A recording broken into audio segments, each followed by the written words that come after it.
Hey students, today we will discuss about our new topic and that is the Mughals relation with the other rulers, traditions of Mughal Emperor and administrative system of Mughals era in this video in detail. So when you watch this video, relations of Mughals with other rulers, when Humayun has escaped, even the Hindu rulers gave him shelter. Therefore their culture was reflected in the upbringing of Akbar. He took the help of Hindu rulers. When he ascended the throne, he knew that he would not be able to rule in India if he ignored the Rajput rulers. यानी कि जब हुमायूं भाग गया था, Hindu rulers जो थे उन्होंने उनको सेल्टर यानी कि अपना आश्रय दिया और द कल्चर वॉज रिफ्लेक्टेड और उनका कल्चर उसके अंदर रिफ्लेक्शन हुआ अकबर के अपब्रिंगिंग के वक्त जब वो बड़ा हो रहा था. He took the help of Hindu rulers. उन्होंने हिंदू रूलर्स की हेल्प की. मैंने ascended the throne. जब उन्होंने थ्रोन संभाला, राजपाट संभाला, उनको सब पता था that what to be able to rule in India if he ignored Rajput rulers. यानी उनको ये भी पता था कि अगर राजपूत रूलर को इग्नोर करेंगे तो इंडिया के अंदर रूल करना ईजी नहीं है. Therefore he maintained good relations with Rajput. तो उन्होंने अपने संबंध राजपूत के साथ अच्छे रखे and won their confidence और उनका कॉन्फिडेंस जीता. The rulers who did not accept his authority had to face him. यानी जो रूलर्स उन्होंने उनको अथॉरिटी एक्सेप्ट नहीं की थी उनको फेस करना पड़ेगा उसको. The rulers of Sisodia Rajput did not accept it. और सिसोदिया राजपूत के लोगों ने ये एक्सेप्ट नहीं किया. Had many confrontations with him और बहुत ही प्रॉब्लम्स क्रिएट हुए थे उस वक्त. Now the next topic is tradition of inheritance. क्या ट्रेडिशन थे वहाँ पर? The king was responsible for appointing the successor of the kingdom. It would usually be the oldest son. तो ज़्यादातर राजपाट के अंदर ट्रेडिशंस ये चल रहा था कि राजा का जो सबसे ओल्डेस्ट सन, सबसे बड़ा जो सन है, उनका सपूत है, वही उनकी गद्दी पर बैठेगा. During the Mughal rule, all the sons would get an equal share of the empire. और सारे सन्स जो भी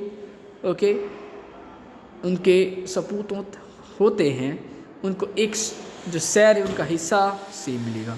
this kind of hierarchy was implemented during Humayun's region. Humayun के टाइम के अंदर इस तरह की हायरार्ची चलती थी, इस तरह का सिस्टम चल रहा था. After that rulers conspired against each other for the throne. फिर क्या हुआ, एक दूसरे के बीच में लड़ाई झगड़े हुए, रूलर्स लड़ने लगे. Brothers would quarrel with one another. एक दूसरे से क्वेश्चन पूछने लगे, आरोप प्रत्यारोप लगाने लगे फॉर द थ्रोन, गद्दी संभालने के लिए. And whoever one ascended the throne of Delhi. और जो जीता था वो बैठा था. Think should empire appoint eldest son as ruler of the divided empire among the brothers equally or should some other arrangement be made? Express your views. आप view दे सकते हो, जैसे इलेक्शन हो सकता है, सिलेक्शन हो सकता है, इस तरीके के व्यूज़ आप दे सकते हो. Administrative system.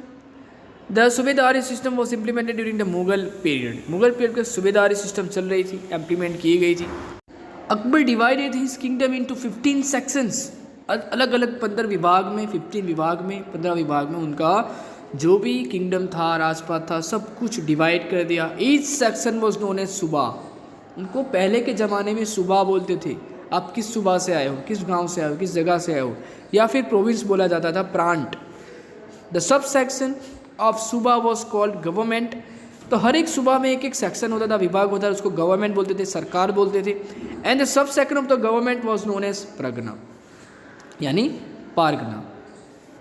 तो उसमें भी उस सेक्शन, उस गवर्नमेंट में भी अलग अलग पार्ट थे, विभाग थे, सेक्शन, उसको पारगना बोलते थे. The head of each pargana was called amir. तो उनको आमिर बोला जाता था, जो मेन व्यक्ति था उसका head.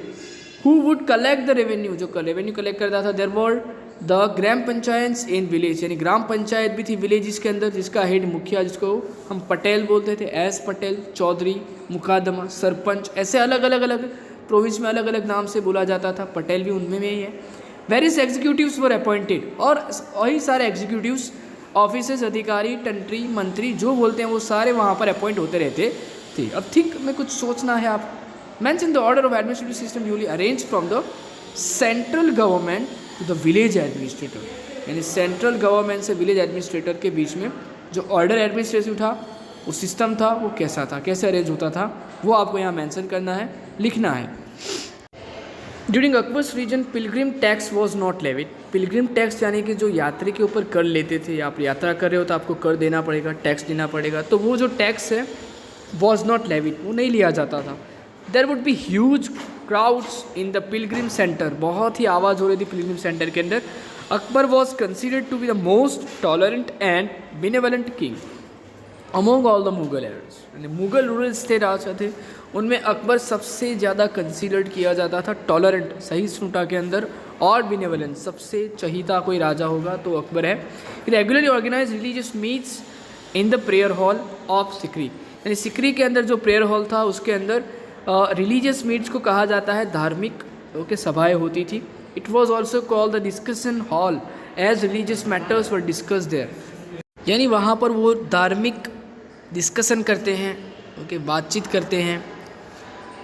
Representatives from all religious attend in the meeting, यानी हर एक धर्म के अलग अलग रिप्रेजेंटेटिव्स होते हैं, तो अधिकारी वही जो उनको रिप्रेजेंट करते हैं, तो अत्याधिक वहाँ पर पहुँचते हैं। The royal court was adorned by scholars, और जो ये रॉयल कोर्ट है उनका दरबार है वो स्कॉलर्स यानी अलग अलग जो पंडित होते हैं, पढ़े लिखे होते हैं, ऐसे स्कॉलर्स से चलाया जाता है।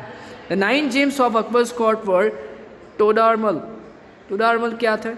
द रेवेन्यू मिनिस्टर, यानी कि जो कर अधिकारी जिसे बोला जाता है। Man Singh the leader of ducks army, Man Singh करके जो होता था वो डक्स आर्मी था, आर्मी विभाग में था। Abul Fazal the historian and writer of Ain Akbari, यानी अबुल फजल, आईन अकबरी बहुत फेमस बुक है जिसके अंदर अकबर के बारे में, मुगल एम्पायर के बारे में इंफॉर्मेशन है, तो हिस्टोरियन था, इतिहासकार जो इतिहास लिखता था, अबुल फजल।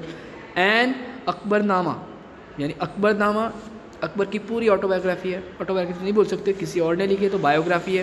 तानसेन द फेमस सिंगर, मुल्ला दो प्याजा, मुल्ला दो प्याजा भी एक यही है, ओके। तो ये सारे जिनके अंदर लिखे थे। Jolly courtier the Mahesh Das Birbal the quick witted courtier and tricks at the famous Vidya physician, तो ये सारे अलग अलग मेन व्यक्ति थे। Faizi the renowned poet and Abdul Rahim, यानी ये सारे राइटर थे, पोएट थे, तो अलग अलग कवि उनके दरबार में ये सारे लोग बैठते थे और फिर उनका दरबार इन्हीं से भरा हुआ होता था, इनसे डिस्कशन होती थी, कभी कविता सुनाते थे, कभी लिखन दिखाते थे, राइट। इस तरीके से लोग वहाँ पर जमा होते थे। तो ऐसे रिनोन पोएट जैसे कि फैज़ी, अब्दुल रहीम जैसे हिंदी वर्स राइटर, तो ये लोग वहाँ पर जमा होते थे। नाउ थिंग्स टू नो, दीवान जो कर डिपार्टमेंट यानी रेवेन्यू डिपार्टमेंट का मेन हेड था, कर विभाग का। बख्शी जो विजिलेंस ऑफिसर था फाइनेंस डिपार्टमेंट का, नाना मंत्री से बोला जाता है। सद्र जो विजिलेंस ऑफिसर जो लुक आफ्टर किसका करता था, रिलीजियस डोनेशन का, यानी चैरिटी का, दान का, चैरिटेबल फूड, सारी चीज़ें। काजी जज जो जज माना जाता यानी जजिंग करता था। फौजदार जो कि हेड ऑफ द गवर्नमेंट था। कोटवाल जो कि एग्जीक्यूटिव ऑफिसर था, वो looks after law and order चल रहा है कि नहीं। Mir Bahr controller and tax collector at ports, octroi boats, अगर चलते जाए तो पोर्ट्स के ऊपर, अगर बंदर के ऊपर ऑक्ट्रॉय लेता था, बोट्स के ऊपर, तो वहाँ पर मीरे बहार। अब सेनापति the leader of the royal army, यानी वहाँ पर जो उनकी रॉयल आर्मी थी, उन आर्मी का मेन व्यक्ति सेनापति था। The head was usually the king himself. कभी कभार सेनापति खुद राजा भी होते हैं, ज़्यादा हिस्ट्री में ऐसा देखा गया है कि जो सेनापति होता है आर्मी का मेन व्यक्ति वो राजा ही होते हैं। तो ये सारी चीज़ें आपको ध्यान में रखनी है। तो कुछ इस तरीके से उनका दरबार बढ़ा हुआ होता है। ये पिक्चर में आप देख सकते हो, अकबर बादशाह बीच में बैठे हैं अपनी जगह पर, अपनी कुर्सी पर, ओके, अपने सिंहासन पर, और दरबारी लोग आजू बाजू उनके खड़े हैं और ताज़ीम से खड़े हैं, उनकी इज़्ज़त कर रहे हैं। वो भी आप पिक्चर में देख सकते हो। We will discuss about this topic in this video and the next topic in our next video. So continue watch this video. This is Snu Patel. Stay tuned with this.